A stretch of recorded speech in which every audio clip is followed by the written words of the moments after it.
धर्माच्या विरोधात षडयंत्र केल्यानंतर धर्म थांबला का वाढला? वाढला. अहो बाबऱ्याने पाडलं ते छोटं होतं, मोदींनी एवढं मोठं बांधलं. आता एखाद्या बाबऱ्याच्या अवलादीला वाटलं ना परत पाडायचं, पिलर नाही हलायचा.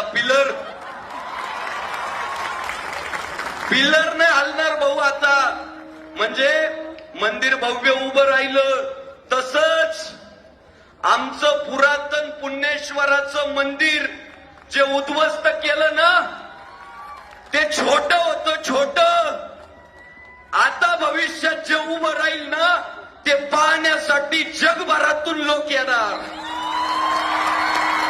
पण त्यासाठी एका साह्य करू, अवघे धरू सुपंथ. आपल्याला आज जी संख्या जमली ना, ही संख्या पुरेशी नाहीये. पुढच्या काळामध्ये अजून एकाला आपल्याला जोडत जायचंय. आपल्यातले मतभेद टाकून द्यायचे. कोण हा संघटनेचा, कोण त्या संघटनेचा, कोण त्या पक्षाचा, कोण या पक्षाचा.